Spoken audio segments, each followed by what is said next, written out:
اللهم رب هذه الدعوة التامة والصلاة القائمة آت محمدا الوسيلة والفضيلة والدرجة الرفيعة وابعثه مقاما محمودا الذي وعدته إنك لا تخلف الميعاد. হে আল্লাহ, এই পরিপূর্ণ আহ্বান ও শাশ্বত নামাজের তুমি প্রভু। হযরত মুহাম্মদ সাল্লাল্লাহু আলাইহি ওয়াসাল্লামকে দান করো সর্বোচ্চ সম্মানিত স্থান, সুমহান মর্যাদা, এবং বেহেশতের প্রশংসিত স্থানে তুমি তাকে অধিষ্ঠিত করো।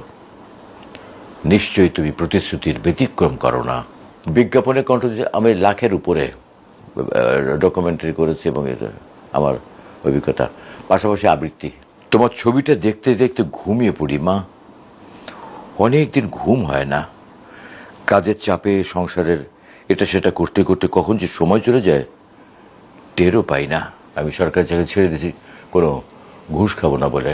আমি আমার জীবনের শ্রেষ্ঠ কাজ যদি বলি, পবিত্র কোরআনের 30 পারা কোরআনের তরজমা আমি করেছি। এটা এখান থেকে ওই 80 দশকে, যতদিন আল্লাহ হায়াত রেখেছেন আমি আল্লাহর পথে থাকতে চাই। আমি অন্যায়কে প্রশ্রয় দিতে চাই না কখনো।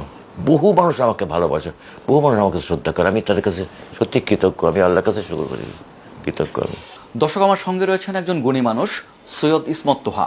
অনেকে হয়তো এইভাবে চিনবেন, 90-এর দশকে বিটিভিতে আজান শেষে যে দরাজ কণ্ঠের দোয়া শুনতেন, সেই ভয়েসটি সেটি কিন্তু ইসমত তোহার। ভাই কেমন আছেন? আলহামদুলিল্লাহ ভালো আছি এবং আমি সবসময় ভালো থাকার চেষ্টা করি। আপনার বর্তমান যে অবস্থা, যে কর্মব্যস্ততা, যদি একটু সেটি নিয়ে বলেন। আমি তো কাজ করছি এখানে, মিডিয়াতে কাজ করি 55 বছর। 1970 থেকে আমার শুরু। আমার বাড়ি খুলনাতে, খুলনার বেতার থেকে আমার শুরু। কিন্তু আমার অনুশীলনটা চলেছে যখন আমি ক্লাস 3-4 পড়ি, তখন থেকে। আমার কিন্তু কোনো ওস্তাদ ছিল না, নাইও, এবং কাউকে ফলো করতাম। একটা মানুষ যখন কোনো আর্টিস্ট হতে চায় বা যে কোনো জিনিস হতে গেলে তাকে কিন্তু কাউকে অনুসরণ করতে হয়, কারোর অনুপ্রেরণা লাগে। তো আমারও এরকম ছিল, কিন্তু সেটা তাকে আমি কখনো চোখে দেখিনি। আমি তার কণ্ঠ শুনে মুগ্ধ হয়ে তার মতো করে পড়ার চেষ্টা করতাম। তখন আকাশবাণী থেকে খবর পড়তেন দেবদুলাল বন্দ্যোপাধ্যায়, বিজন বোস, নীলিমা সান্যাল, এনারা খবর পড়তেন, বিখ্যাত নিউজ রিডার। তো জীবন বোসের খবরটা আমার কাছে খুব আকর্ষণীয় মনে হতো। আমাকে ওনার কণ্ঠ আমাকে অনুপ্রাণিত করেছে এবং আমি তার মতো করে পড়ার চেষ্টা করতাম। আমি বুঝতাম না যে এত সুন্দর কণ্ঠ কোথা থেকে, কীভাবে, রেডিও থেকে কীভাবে আসে কত কণ্ঠগুলো।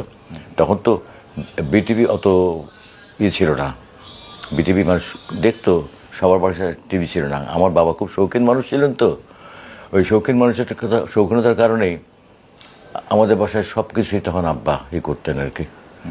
তো রেডিও শুনতাম তখন। আমার যেমন এখন রেডিও খুললেই শুনতে পাই, শব্দ পাই, তখন রেডিও খোলার, যদি আপনি 7টার খবর শোনেন তাহলে আপনাকে 7টা বাজতে 2-3 মিনিট আগে খুলতে হবে। ভিতরে কতগুলো বাল্ব জ্বলবে, তারপর আপনি রেডিওর শব্দটা শুনতে পাবেন।